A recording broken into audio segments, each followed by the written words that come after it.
almost to the finish line with this LeMond Zurich. It is in excellent shape. Little scuffs and scrapes, nothing too major. Actually, it shifts smoothly and it's gonna make somebody an excellent bike. Let's do the finishing touches to the finish line after this. Welcome to I Know a Guy Bicycles. Welcome to I Know a Guy Bicycles, hanging out with the guy. Hi, I'm Justin, the guy. Obviously, I have a garage shop. Taking scary how to use bikes one bike at a time. If you like these videos, please like and subscribe. Hello, hey, welcome back to I Know a Guy Bicycles, hanging out with a guy with this old bike.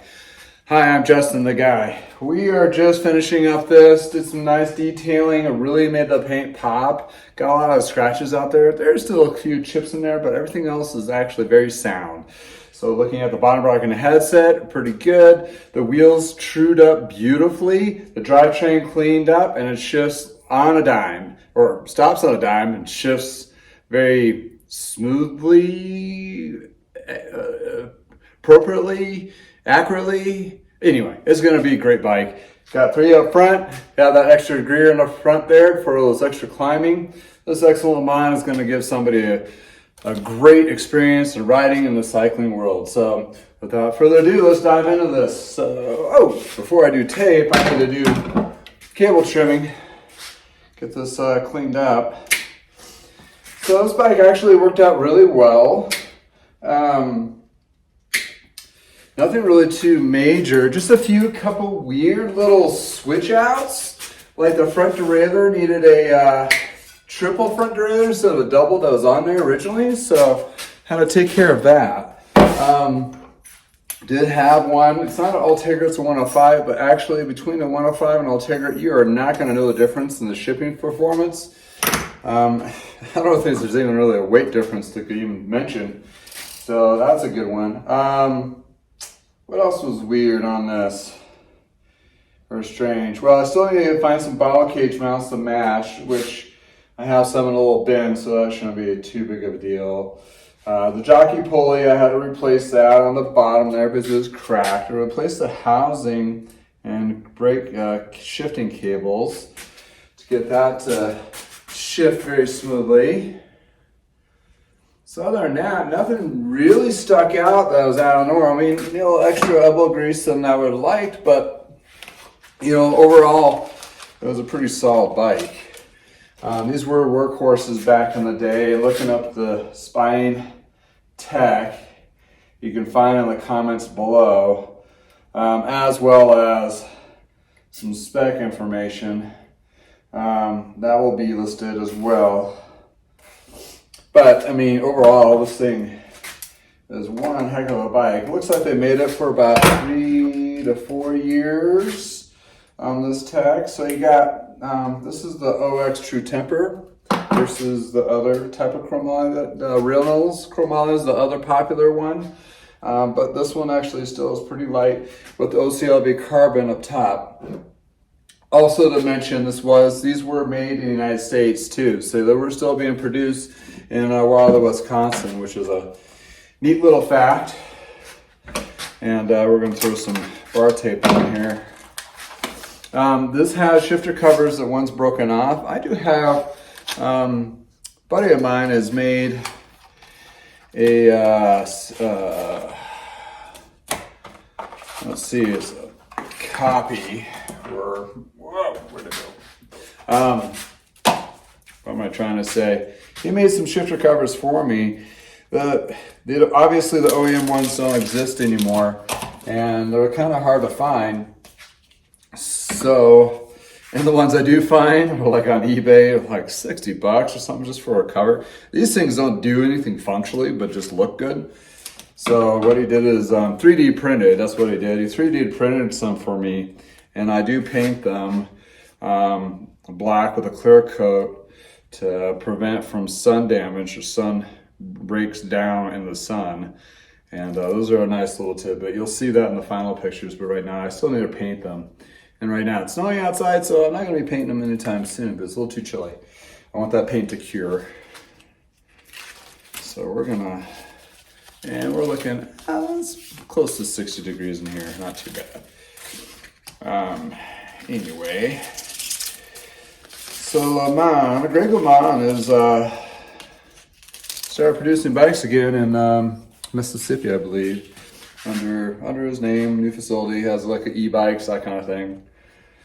Still pretty pricey, but anyway. But here we go. Oh shoot, I need to do my pre-tape. Let's stage this. So made in the United States. Also, this is when Trek was producing them. After my findings, it looks like they leased the name, but they kept the geometries. This is the 57 centimeter, which this is like 55-ish from here, but it's what they call a kind of a compact frame. So that's where you get kind of that, shorter frame, longer top tube there. It gives you a little more clearance. They're able to take away a little more material to make it a little bit lighter weight. That was pretty popular around that time frame, and up to today is still very popular. So true 57 is not 57 measurement, it's the official 57 is the effective length on this guy. So keep in mind of that when you look at bikes. You got some sizing, and there's a lot of charts to them. So I specifically would suggest going to if you're looking for a specific bike, like a used one, and you're trying to figure out the sizing, what you would need, I would go to that manufacturer's website or try to Google an old catalog, and that way you can kind of determine what the geometry is. So if like in Giants, they go like small, medium, large, extra large, what does that mean? So you look at some size charts and you can determine which one will work for you. And then you could either measure that bike prior to purchasing it to know that's the right size for you. So there's a little tidbit of gold nugget for sizing. Sizing is key. If a bike is the wrong size, it doesn't matter what deal it is not going to be a bike for you. Long rides on a bike that doesn't fit you correctly will basically turn you off on cycling altogether. It's one of those things where that is the most important thing. And once you realize it's the right size, then you can proceed on to like my top 5 things to look for, or my top 20 checklist looking for used bikes. If you really want to get into granular detail. But what I do, that top 20 really covers a lot of information. That is really good to kind of look at. Then you can determine which is more important for you. And so, just always keep in mind, when you're looking at a used bike, you're looking at something that's most likely going to need some work. There's only very few, I'd say 1 or 2% of the bikes I get that don't need anything. And even then, that's really pushing it. So, with that in mind, here we go. Oh, that doesn't look right. I'll cut that a little bit thinner, closer.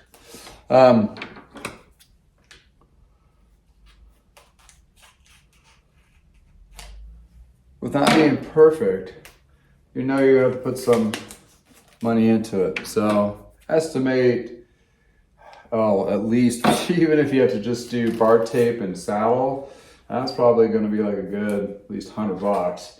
So keep that in mind when you're looking at bikes that you need to invest in some. And if you don't have the stuff to go with it, like cages, pack,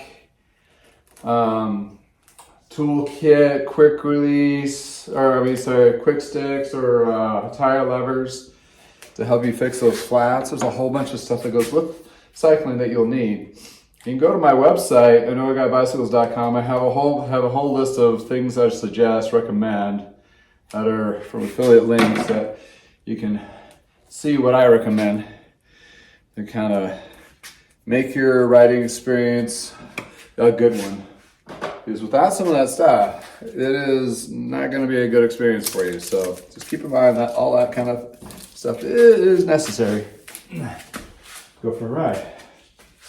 So back to this LeMond. So what is OCLV carbon? OCLV carbon is optimum compact low void. That was something that came up in the 90s and worked with through the 2000s. It's just a higher grade of carbon that they claimed to be, and it might be just a marketing piece. Let's make them step out, stick out from the other brands, but it's actually still pretty good stuff. And this is actually bonded carbon, which they were able to piece these together, and you can see the actual seams where they actually been bonded together, which is kind of cool. And this also has that nude weave look, which is really kind of cool. And as I mentioned before, the clear coat has a glitter to it. It kind of sparkles in the sun, which makes it a kind of nice bike. Well, what makes LeMond's a fun bike to have is a good question. And my best suggestion is it fits really well. It has a lot of cool little tech pieces. You won't see yourself very often on the bike paths or the trails or the road. And he only made road bikes too, so this is specifically a road bike brand. So that's something to tell you. And as he being the first American to win the Tour de France, him and Lance didn't really get too long. Lance Armstrong didn't go along very well. But you know, what I found with a lot of racers, they don't really get along too well with each other anyway. So nothing new there. But anyway, I'm not here for the politics of it, just the cool bikes. And this is one of those cool bikes that, if you haven't had a LeMond before, I would suggest at least trying it, because it's one of my favorite staples. I have the Pop Ride, which is their cyclocross bike. I've always been into cyclocross bikes, and it's one of the best cyclocross bikes I've ever had. And it's a steel frame, so it takes up all that road vibration and dirt road vibration, and makes it a lot of fun. So, yeah.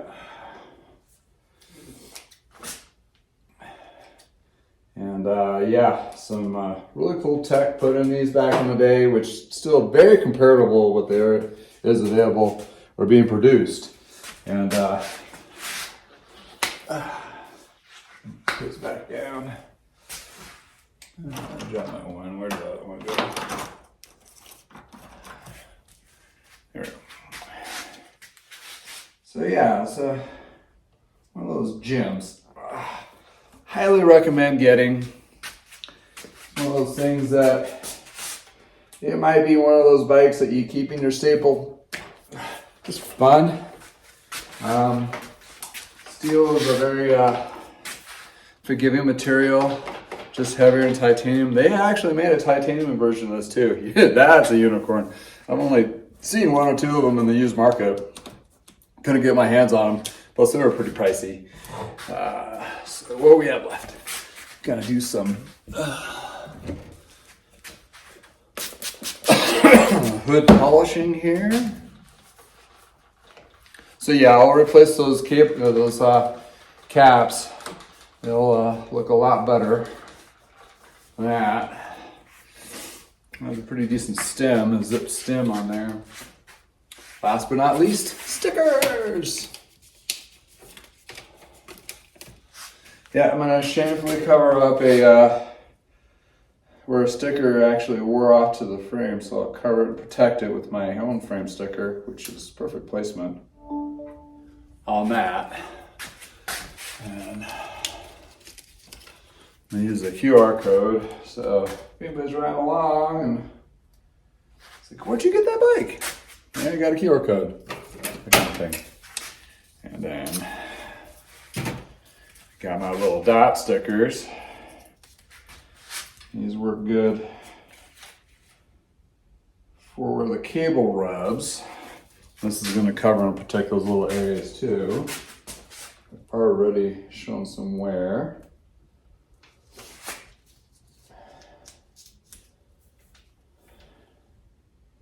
All right.